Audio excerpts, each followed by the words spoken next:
They told her he was missing in the war, 20 years past. No grave, no body, no goodbye. But one winter morning, a stranger knocked, holding something that would change everything. The snow had started falling before dawn, covering the empty fields of Widow Grace Tanner's ranch like a white shroud. Her boots crunched across the frostbitten ground as she carried a bucket of water from the well. She moved slow, like someone used to waiting. Not just for spring, but for something the world had long forgotten. It had been 20 winters since her only son, Thomas, rode off in a Union uniform, a letter from the army in his hand and youth in his eyes. He never came back. The war had ended. The letters had stopped. The army said he was missing, not dead. But missing feels like a wound that never scabs over. Grace never remarried. She had the kind of silence around her that made men lower their hats when they passed. Folks in town called her strong. They didn't know the nights she spent by the fire, holding his last letter like it was a lifeline to a ghost. The snow picked up as she reached the porch. She set the bucket down, shook off her shawl, and turned to go inside. And that's when she saw him. A lone figure stood at the edge of her fence line, wrapped in a thick coat, his face hidden under a wide-brimmed hat. A black horse stood behind him, steam rising from its nostrils. He didn't move. Neither did she. For a long moment, they just stared at each other through the falling snow. The wind blew sideways, howling like a spirit over the plains. Grace's heart thudded, not from fear, but something stranger, like memory. She took a cautious step forward. "Can I help you, sir?" Her voice called out across the cold.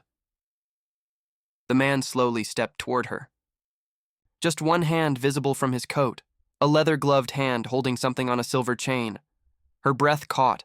It was a pair of dog tags glinting faintly under the gray sky. He held them up, wordless. Grace's knees nearly buckled. She knew those tags. She'd cleaned them before he left. Engraved with the name Thomas G. Tanners. "What? Where did you get that?" she whispered. The man finally spoke, voice deep, tired, like gravel soaked in whiskey and regret. "He told me, if anything ever happened to him, I should bring these here." Grace felt the cold settle inside her bones. "Who are you?" The man stepped closer. "Ma'am, that's going to take a long story, but I promised him I'd tell you every word." And with that, the wind died down, like even it was listening.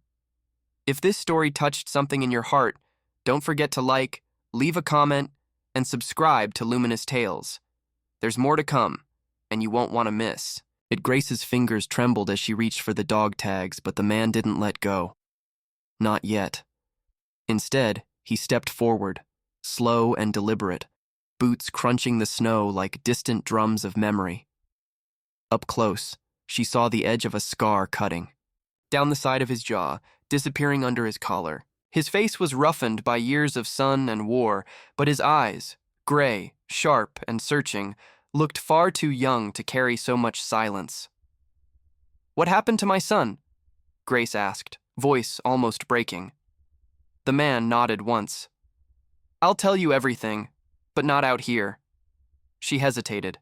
No one had crossed her porch in years without needing a reason. And this one came with echoes. Still, she pushed open the door. "Come in. The fire's low, but there's coffee." He nodded again, followed her inside. The cabin was small, warm, filled with the scent of pine wood smoke and faded memories. Quilts she'd sewn decades ago still hung by the windows.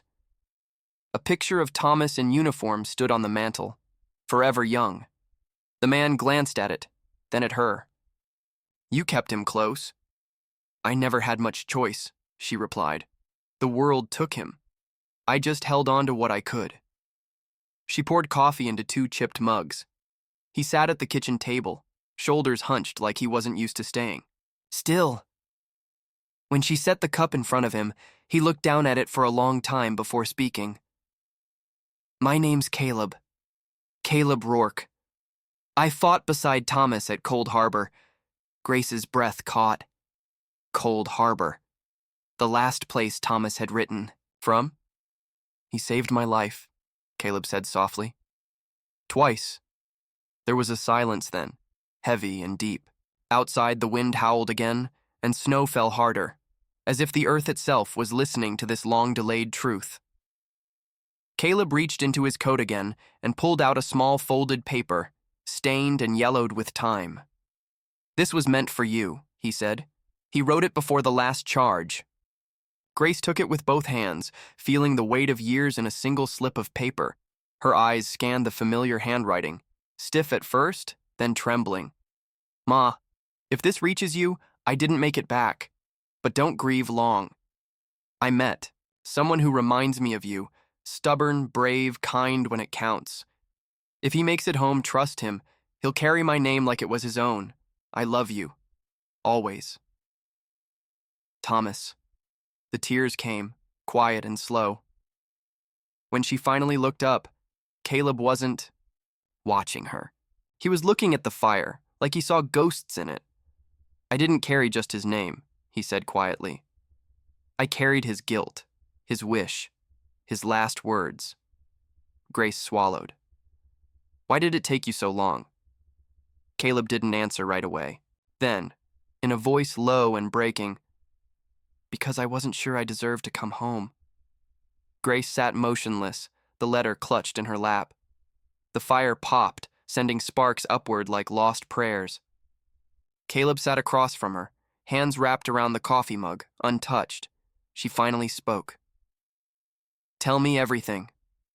Caleb leaned forward, elbows on the table, voice slow but sure. We were in a trench outside Cold Harbor. Mud, blood, and fear thick in the air. Thomas kept talking about the ranch, about the snow back here. Said he could almost smell your cornbread if he closed his eyes. Grace tried to smile, but it came out cracked. He was the only one who believed we'd survive it, Caleb continued. Said dying was easy, but going home, living after, that took grit. Said you'd taught him that. Grace's eyes welled again, but she nodded. He was always stubborn.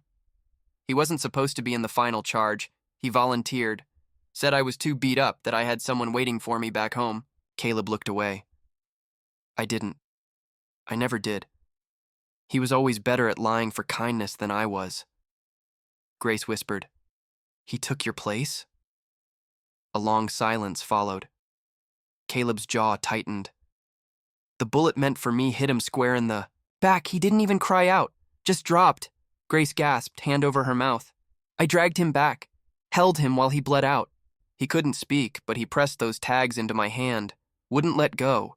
That's how I knew. His last breath was for this promise. Caleb finally took a sip of the cold coffee, wincing. I buried him myself, marked the tree. I swore I'd find you, but after the war, I wasn't the same. I drifted, drank, fought, lost years chasing my own shame. Grace watched him quietly. And what changed? Caleb didn't answer at first. Then he pulled something else from his coat, a small, worn Bible. Inside, tucked between the pages, was a dried blue wildflower. He had this in his pocket. Said it was from the creek behind the house. Said it reminded him that not everything had to die. Grace reached out, her fingertips grazing the petals. I've kept it all these years, Caleb whispered. It was the only part of him that didn't bleed. They sat in silence again, the storm outside growing harsher, but something between them had softened. Finally, Grace said, You could have left it on my porch and walked away. I almost did, he admitted, but I kept hearing his voice, telling me to stop running, telling me this was home. The storm outside howled louder, pressing against the cabin walls like a memory refusing to be forgotten. Grace threw another log into the fire, the embers rising with a soft hiss. Caleb sat still, eyes lost in the flicker of orange light. You know, Grace said slowly, when I got the telegram, I didn't cry. Not at first. Caleb looked up. I waited. She continued. Every night I'd sit by that window hoping they got it wrong, that maybe he'd show up. Muddy boots, sheepish smile, hungry for stew. It took months before I believed he wasn't coming back. Caleb swallowed hard, his hand tightening around the Bible. And then I stopped opening the shutters. Grace whispered. Stopped baking, stopped waiting. She rose from her chair and walked to the window. Outside, snow blanketed the land, covering the fences, the old barn, even the path Thomas used to ride down on his mare. But the thing about winter, she said, tracing a finger down the frosted glass, is it hides everything. Pain, memories, graves. Caleb stood too. You buried him near a creek? No, she said. You did. He flinched. She turned, face calm but eyes sharp. That's what you said earlier, that you marked the tree. Caleb looked down. I did. She stepped forward. Where? He looked up, and for the first time, Grace saw it. The storm behind his eyes wasn't just grief. It was something else. Guilt. Maybe even fear. North Fork, he finally said. Past the ridge, there's a bent cedar near the bend. I carved. His initials there. Grace nodded slowly, absorbing the weight of it. Tomorrow, if the storm eases, she said, you'll take me. Caleb hesitated. It's not an easy walk. I don't care. Silence settled again. Then Caleb, almost in a whisper, asked, Do you hate me for living when he didn't? Grace looked at him a long time. I hated the world. I hated war. I hated God for a time. But not you. He exhaled slowly, like he hadn't breathed properly in years. She turned back toward the fire. You should sleep. Guest room still. Got a bed. It's cold, but better than out there. Caleb nodded, stepping toward the hallway, but just before disappearing down it, he paused. Grace, he said. She turned. There's something I didn't say, about the day he died. Her heart skipped. I heard him whisper. I didn't understand it then, but maybe you will. She stepped closer, barely breathing. Caleb looked straight into her eyes. He said, Tell her the creek runs backward in winter. Then he was gone. Grace froze. That phrase, the creek runs backward in winter, was something only a mother and son would know. It was what she'd always said when Thomas asked why the world seemed unfair. Because sometimes even the impossible happened. Her hand flew to her mouth as tears returned, hot against her cold cheeks. Caleb watched her, his voice softer now. I think he knew I'd carry that message. I think he wanted to make sure you believed. Grace nodded, her voice a whisper.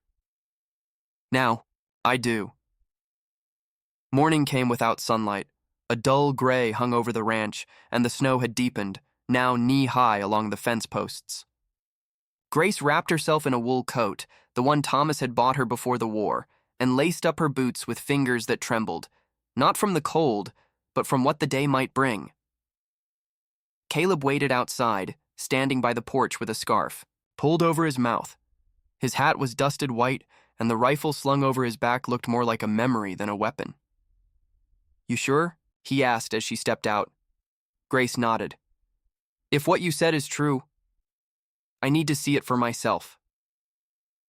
They began walking, boots crunching against the untouched snow. The ranch faded behind them, swallowed by trees that stretched like silent, witnesses to all that had been buried out here, by nature, by grief, by time. Neither of them spoke for a long while. It was the kind of silence that carried weight, not awkwardness. Every step forward seemed to awaken old ghosts beneath the snow. At the top of the ridge, Grace paused, breathless. There, Caleb said, pointing toward a bent cedar leaning over the frozen creek. That's the one. They descended slowly, the hill slippery underfoot. Caleb helped her across a patch of ice, and she noticed the faint tremor in his hand. He wasn't just nervous, he was scared. As they approached the tree, Grace saw something carved into the bark. She brushed off the snow gently. Her heart clenched. Thomas Harold Whitmore. Her boy. She sank to her knees before the tree, hands resting in her lap, eyes wet with silent tears. Caleb stood behind her, removing his hat. He bowed his head, saying nothing. "This where you buried him?" she asked softly. "Yes," he replied. "Right here. I marked it, but I didn't dare dig across. Felt wrong, like I didn't have the right." "You didn't," Grace said, her voice firm but not cruel. "But you did what he asked. That means something." For a while, she just sat there, letting the cold creep into her bones. The wind whispered through the trees like distant voices, some mourning, some forgiving. Then something caught her eye. Just beside the tree, the snow looked disturbed. Not recently, more like it had been shoveled once long ago and settled again, unevenly. A patch that didn't quite match the rest of the earth's quiet. "Caleb," she said, pointing. "Did you dig here?" He stepped closer, puzzled. "No, not there." She stared harder.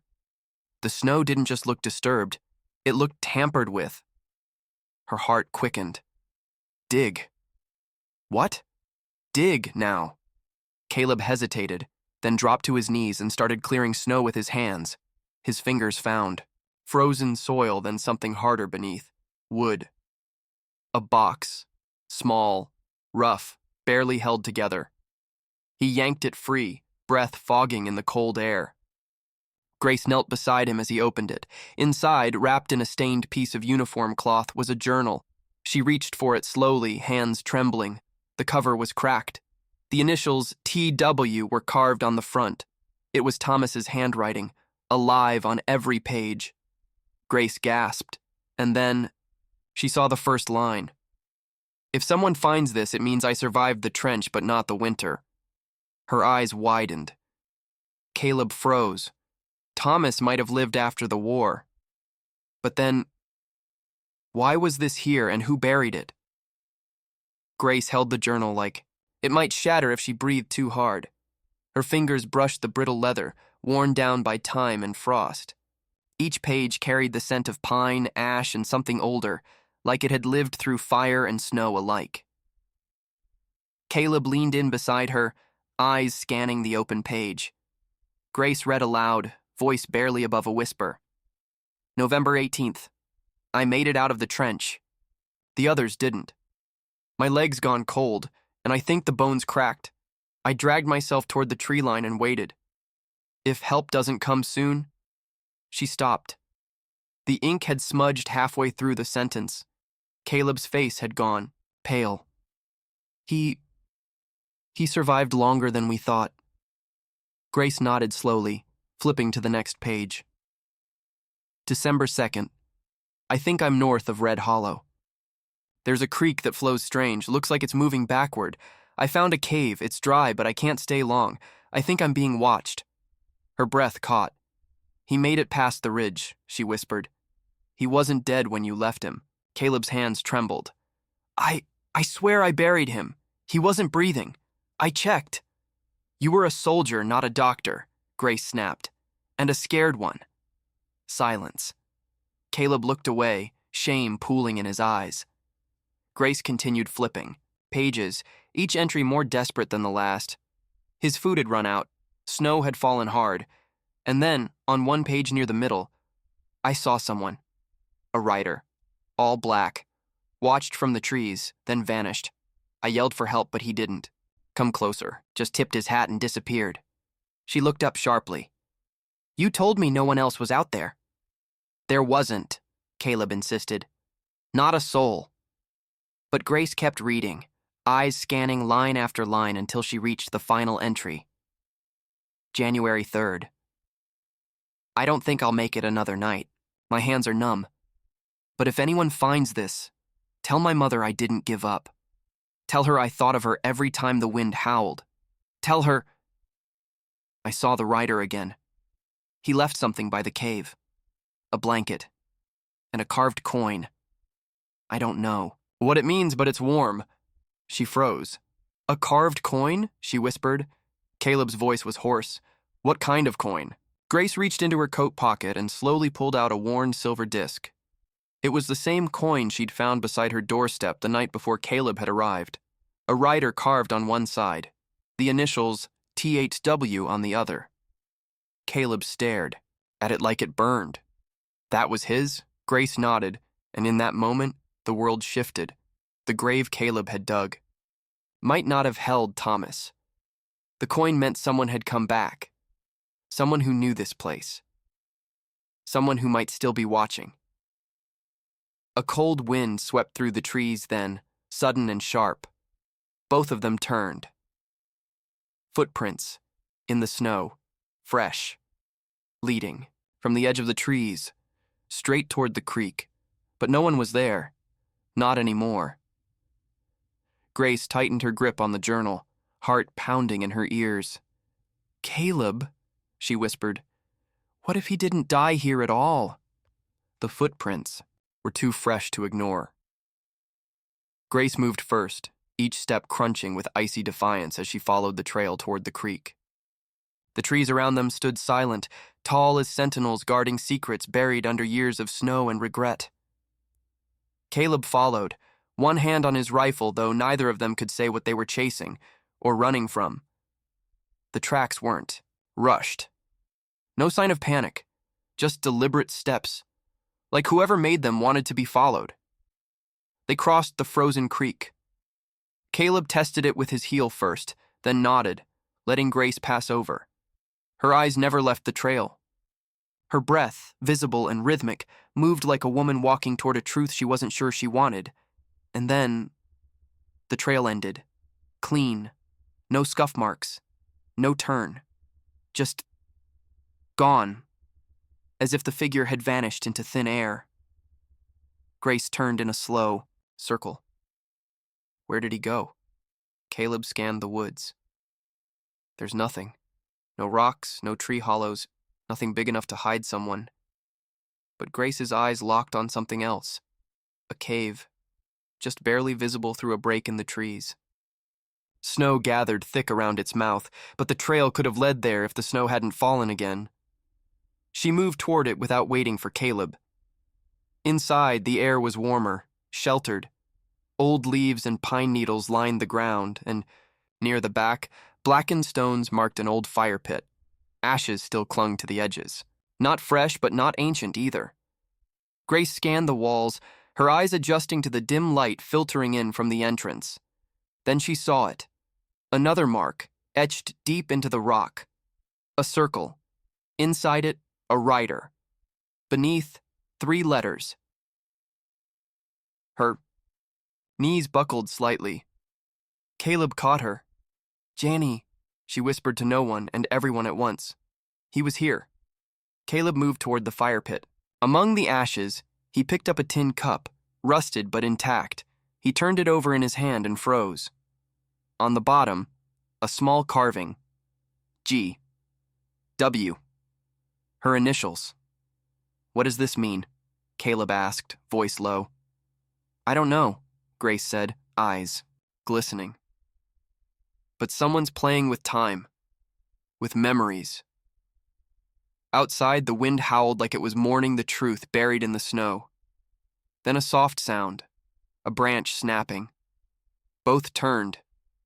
Just beyond the entrance, the silhouette of a man stood still, tall, broad, hat tilted low, a dark coat dusted with snow. They could see no face. Just the outline, and then without a word he stepped back into the trees and vanished. Grace ran out, breath heaving, but he was gone again. Caleb caught up, panting. "You saw him too?" Grace nodded slowly. "No tracks this time," she whispered. No footprints. They stood in silence, hearts pounding. This wasn't just about grief anymore. Someone, or something, was reaching through the cold veil of winter, and they were watching her. That night, the cabin didn't feel like a shelter anymore. Grace sat by the hearth, her hands wrapped tight around a steaming mug, but her bones wouldn't stop shaking. Not from the cold, from the unknown. Caleb had barely said a word since they'd returned. He sat across from her, eyes locked on the old coin between them. That single object had unraveled everything he thought was buried years ago. Grace broke the silence. If he survived, why didn't he come home? Caleb didn't answer. She pressed again. You knew him better than anyone. Would Thomas have stayed away unless something terrible, kept him from me? Caleb looked up finally, guilt weighing every word. He would have crawled back with one leg, one arm, and no name. He loved you more than breathing. Grace nodded slowly. Then someone, or something, stopped him. The fire crackled softly, casting long shadows that danced on the log walls. Suddenly, the wind picked up outside. A loud bang echoed through the cabin. The door had flung open on its own. Snow whirled in, fast and angry. Grace jumped to her feet, rushing to slam it shut. But something lay just outside. A pouch, worn leather, frozen stiff. She picked it up carefully and brought it inside, placing it on the table. Caleb stood now, both of them staring like it might explode. Grace opened the flap. Inside, a folded paper, yellowed with age. She unfolded it slowly, revealing handwriting that made her chest tighten. It was his. Thomas's handwriting. The top read simply, "To my Grace, if this finds you, I'm not who I once was." Her fingers trembled as she read, I survived longer than I should have. Not because I was strong, but because something wanted me to live. Something not of this world. It watched, it whispered, it offered warmth when death got close. But the cost? Grace. The cost was my name. I was given a new one. One people fear in these woods. A rider without a home, without a heartbeat. I begged to return to you, but each time I tried, the snow grew deeper, the trees moved, and time twisted. I left you coins, letters, anything I could, but the land swallows them. If you're reading this, I've broken through for a moment, but I won't last long. Look to the creek, where the ice doesn't break. Underneath, you'll find what I left behind. And maybe me. Grace dropped the letter, tears frozen to her cheeks. Caleb stepped back, shaken. This is impossible. Grace's voice was a whisper. But it's real. Outside, the snow slowed. The wind died down. Silence settled. She stood slowly. I'm going to the creek. Tonight? Caleb asked, eyes wide. Yes, she said firmly. He's waited long enough. The snow crunched beneath their boots as Grace and Caleb made their way back to the creek. Night had fallen, and the moon carved silver shapes across the landscape like a ghostly lantern guiding lost souls. Grace carried the letter close to her chest. Each word of Thomas's message echoed in her head. Look to the creek, where the ice doesn't break. Caleb walked silently beside her, rifle slung but untouched. His eyes darted to every shadow, every rustle in the wind. But Grace had only one, focus. They reached the creek soon enough. Its surface was glassy and still, the moonlight turning it to silver. The air hung heavy with a quiet that felt watched.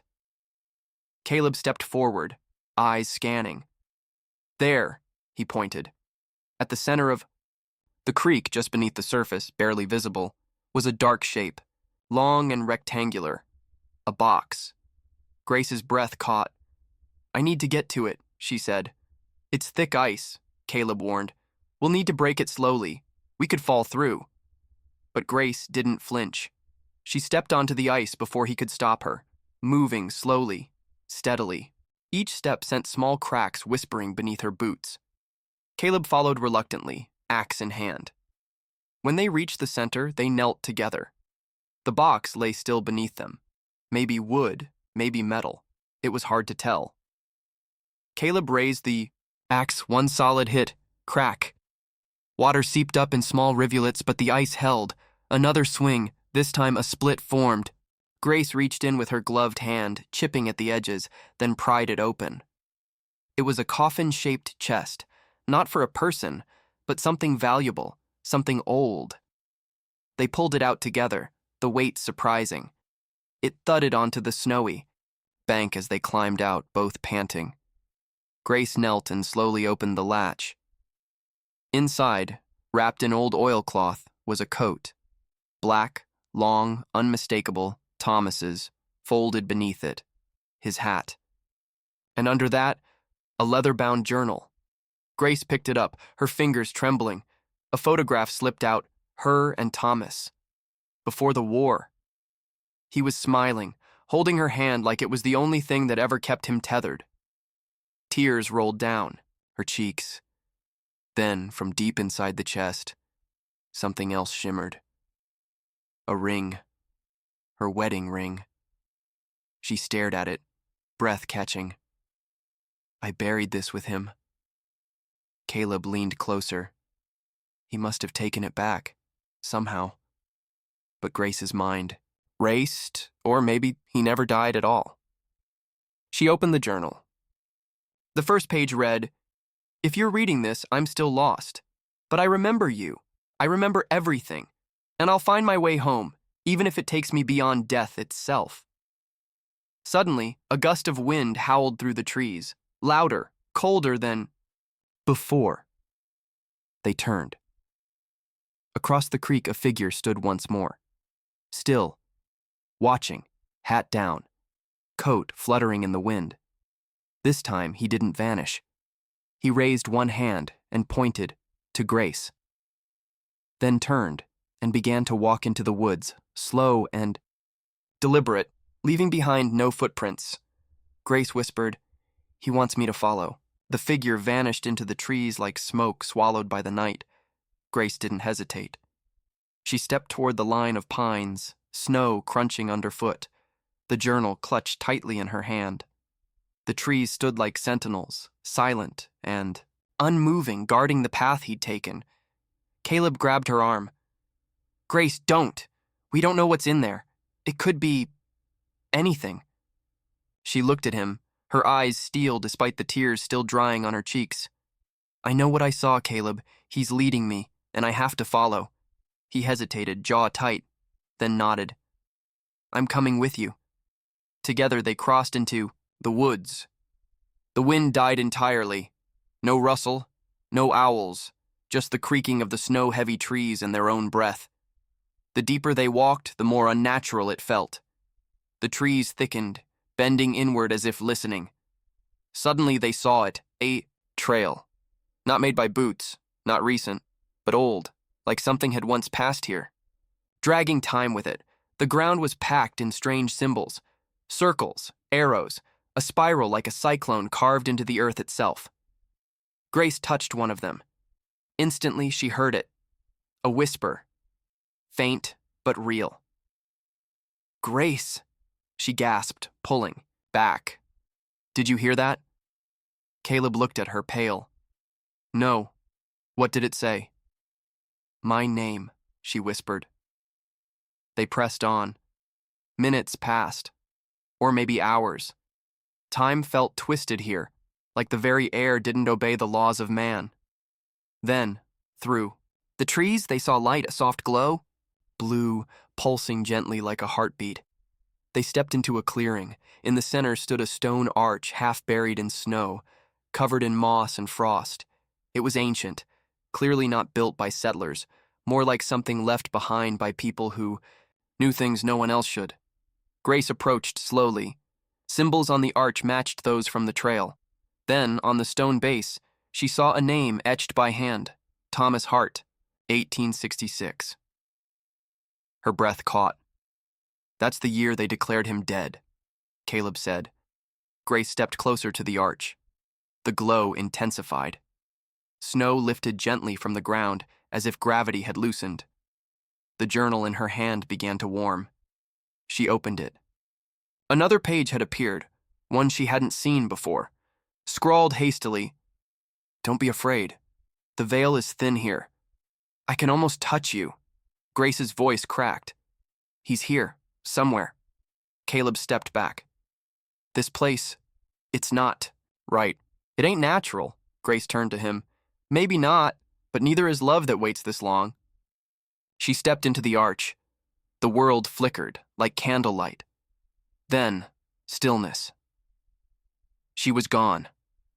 Caleb shouted, rushing forward, but the arch had gone dark. No trace, no sound, just snow falling gently, as if nothing had ever happened. There was no sound, no cold, just light. Grace blinked, trying to steady her breath. Her boots no longer crunched snow. She stood on soft earth, warm and fragrant like spring meadows, though she had walked in the heart of a bitter winter. The sky above was streaked with golden clouds, and the trees swayed gently in a wind that didn't sting. She turned around, but the stone arch was gone. In its place stood a narrow trail lined with lanterns, flickering without flame. Each one pulsed softly, casting shadows of memories across the trees. As she walked, the lanterns brightened, and then she saw it. The porch of their old ranch, whole again. Before the war, before the fire, before grief. A voice spoke behind her. Grace, she froze. Tears welled in her eyes before she even turned. She knew that voice. It wasn't worn, wasn't tired. It was young again, alive. She turned. There he was. Thomas. Not in the way she had seen him in dreams or blurry memories, but real, tall, strong, wearing the black coat from the chest, the one she'd buried years ago, and smiling, eyes full of all the years they'd lost, yet untouched by pain. She took a step forward, hands shaking. Is it really you? He nodded, eyes shining. You found me. They embraced and the years dissolved between them. I thought you were dead, she whispered against his chest. I was... almost. They left me for gone. But something held me here. I couldn't cross. Not fully. Because my promise to you wasn't done. She looked up. Promise? He pulled the wedding ring from his coat pocket, the one that had vanished from his grave. I told you. I'd find my way home, even if it meant walking through the snow for 100 winters. She choked on a sob, covering her mouth. But how is this possible? She asked, looking around. Where are we? A place between, he answered. Some call it the crossing, a thin line between memory, spirit, and time. Most don't ever find it, but you did, because you still believed in me. Grace trembled. Can I stay here? With you? His smile dimmed, just a little. No, Grace, this isn't your time. You have more to do. But now you know I'm not lost. I'm not suffering. She gripped his hand tightly. I don't want to go. I know. But when you return, you'll have peace. And strength. He paused, then added softly, Tell Caleb, thank you, for guarding what I couldn't. The light around them began to shift, softening. Thomas leaned in one last time, kissed her forehead, and whispered, When the first snowfall touches the creek each year, that's me. I'll be watching. The meadow faded, the warmth slipped away, and Grace opened her eyes. Grace gasped as the cold rushed back into her lungs. The snow was falling again, thick and fast, covering everything like a wool blanket laid over the world. She lay in the clearing, just outside the stone arch, though now it was shattered, crumbled into rubble. Its glow was gone. She sat up slowly, her fingers stiff with cold, heart pounding. Grace, Caleb's voice cut through the silence. He appeared between the trees, panting hard, snow caked in his beard and coat. You vanished! I didn't know what to do. She reached for him, and he knelt beside her. I saw him. Caleb, she said, her voice shaky but steady. I saw Thomas. Caleb's breath caught. What? You mean... She nodded. He's not gone. Not really. He's somewhere in between, and he wanted me to thank you for keeping the ranch safe, for believing when I couldn't. Caleb looked away, jaw clenched, but his eyes were red. They helped each other up, and as they stepped back toward the path, the snowfall grew heavier, turning everything ghost white. But Grace's heart was warm, steady. She turned once to glance back. The clearing was empty now. No symbols, no light, only quiet trees and fallen snow. But she knew what she'd seen, and she knew what she had to do. Back at the ranch, the fire had long died out. The place looked even smaller now, wind-beaten, tired, forgotten. But to Grace, it was home. She hung Thomas's old coat by the fire, set his wedding ring in a wooden box on the mantel. Then she did something she hadn't done in years. She picked up a pen and began writing in the back of his journal. Her hands shook, but her words were clear. If you're reading this, then you've seen the signs. You've felt it too, the pull between what's gone and what still waits. My name is Grace Hart, and I've been to the crossing. She didn't explain everything. Some things had to remain mysteries, but she wrote enough to let someone else believe one day, when their time came. Because now she understood. Love didn't die. It waited, it guarded, it endured. And sometimes, when the snow fell just right, it reached across time itself to hold you one more time. That night, she stepped onto the porch and watched the storm rage across the valley. The wind howled like a lost soul, but she wasn't afraid. She clutched Thomas's journal to her chest and whispered, "I'll wait too, however long it takes." Somewhere in the darkness, a figure stood at the edge of the trees. Just for a second. Watching. Then, gone. Grace closed, her eyes. She didn't need to see him. She already knew he was there. The next morning brought no sunrise, just gray skies and a snowfall so dense it erased the horizon. Grace sat near the hearth, gently turning the pages of Thomas's old journal, her fingers brushing memories long tucked away. Then, 3 knocks. Not the wind, not a branch. 3 slow, deliberate knocks at the front gate. Grace stood still. No one ever came this far, not in a storm like this, not without reason. She reached for the shotgun out of habit, then hesitated. Instead, she pulled her coat around her, stepped into the snow, and opened the gate. There, shivering in the cold, stood a boy, no more than 10. Cheeks raw from the wind, nose red, eyes large and glassy, but alive, and in his hand was her journal, the one she'd written in the night before. The one still sitting on the mantel. Grace's mouth went dry. "Where did you get that?" she asked softly. The boy looked up at her, lips trembling. "He told me to bring it to you." "Who?" He paused. "The man in the black coat. He said you'd know what to do next." Her knees nearly gave out. She ushered him inside without another word, helped him sit near the fire, wrapped him in Thomas's old blanket. His hands were frostbitten at the tips, and his clothes looked scavenged, patched together from old uniforms and coats too large for his frame. "What's your name, sweetheart?" she asked gently, spooning warm broth from the pot into a cup. "Eli," he whispered. "Just Eli." Grace studied him. There was something in his eyes. Not fear exactly, but something deeper. A knowing. "Where are your parents?" "I don't know. I haven't had them in a long time." "How'd you get here?" "I followed the snow. It was whispering." She blinked. "What did it whisper?" Eli looked up, his voice so quiet she had to lean in to hear. "She'll know how to stop what's coming." Goosebumps crawled down her arms. Grace looked at the journal, still clutched in his fingers, but when she reached to take it, he pulled back. "It's not finished yet," he said. "He said you have to write. The last page when the wind turns black. The wind turns." "What?" But Eli had closed his eyes, exhausted. He curled up by the fire, fast asleep before she could ask more. Grace stood there, the storm howling outside, the fire flickering shadows against the walls. Something had shifted. The arch was gone. Thomas was at peace.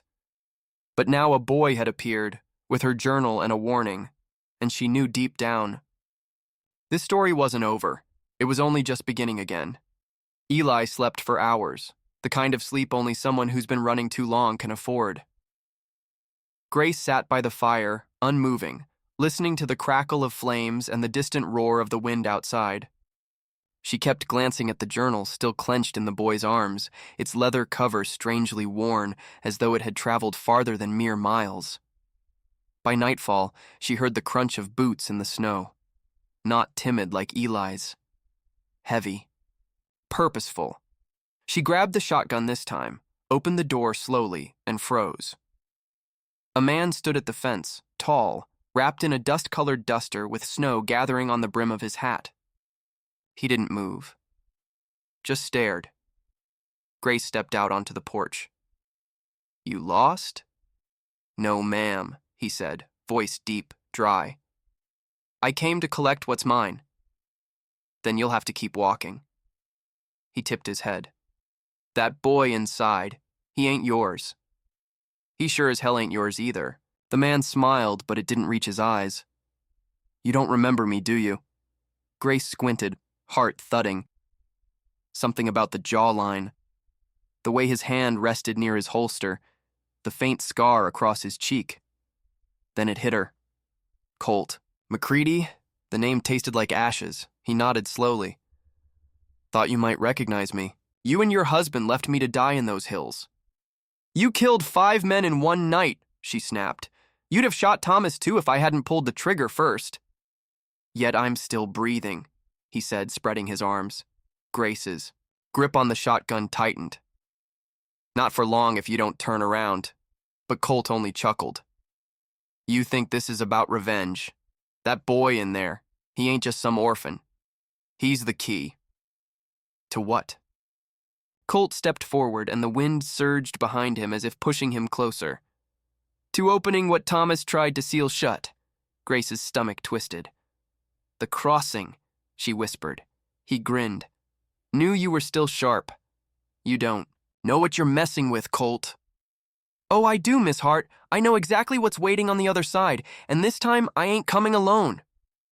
She raised the shotgun. "One more step, and you'll never leave this porch." But Colt didn't flinch. He turned slowly, tipped his hat, and said, "I'll be back at dawn. You decide by then. Hand over the boy or everyone you've ever loved comes walking out of that snow with hollow eyes." Then he vanished into the blizzard. Grace shut the door, locked every latch, and dropped to her knees. She stared at the fire, then at Eli sleeping on the rug, and she realized this boy wasn't sent to be protected. He was sent to protect her. Grace barely slept that night. She sat beside Eli, eyes wide open, shotgun across her lap, every gust of wind against the shutters making her flinch. Colt McCready's words haunted her. "Everyone you've ever loved comes walking out of that snow." She glanced at the boy, still curled by the fire, still holding the journal. At dawn, the storm thinned, leaving the world wrapped in a heavy silence. Grace took a deep breath, stood, and pulled a blanket over Eli's shoulders. She walked toward the mantel. Her eyes locked on the worn corner of the journal where a flap of leather stuck out like a hidden page. She hadn't noticed it before. Gently, she pulled at it. A small folded paper slipped out, creased and old, written in Thomas's handwriting. "If the gate calls for the boy, return to the place where the snow never settles. The altar must never fall." She read it again, then again. The gate, the altar, and the snow never settles. It was a phrase she hadn't heard in years, a place Thomas had mentioned once in the dead of night. The hollow pines. A small clearing deep in the forest where even the heaviest snow seemed to vanish. She turned to Eli. "You ever heard of hollow pines?" He looked up, blinking sleep from his eyes. "He told me to ask you about it." "Who?" "The man with the burned hands." Grace's skin turned cold. She knelt beside him. "What else did he say?" Eli bit his lip. He said if the altar falls, the gate opens for good. Before she could reply, the wind picked up again, fast and angry. Then came a sound that didn't belong to any storm. A scream. A woman's scream. High, piercing, desperate. Grace jumped. To her feet, Eli stood too, face pale. "It's her," he whispered. "Who?" But he didn't answer. He only walked toward the window. Outside, half hidden in the trees, stood a woman in a tattered white dress, her hair long and dark, whipping in the wind. Her face, Grace's breath caught. It was Mara, her sister-in-law. Dead 10 winters ago, frozen in the same dress she'd worn the day they buried her. Mara raised her hand slowly, pointing toward the woods. Eli whispered, "We have to follow. She's showing us the path." "No," Grace said firmly, backing away. "That's not her. That's what's left of her." "But she remembers," Eli said, his voice strange now, older. "She remembers the altar and the promise Thomas made." A gust of wind blew the front door open wide, and for the first time in her life, Grace felt the air pulling her, not pushing, not the storm, the gate. It was stirring again, the trail to Hollow Pines was buried under snow, but Grace remembered the path by heart. She wrapped Eli in her husband's old coat, the same one Thomas wore the day he vanished. With the shotgun strapped to her shoulder and the boy's small hand in hers, they trudged through the forest in silence, the trees growing thinner, the wind louder. Eli didn't speak. He didn't need to. They both felt it now. The pull. Like the earth itself had turned into a compass, leading them to something long buried and long betrayed. After hours, they reached the clearing. Just like Thomas had described it. A perfect circle of untouched ground in the heart of the woods. Snow swirled above it but never settled.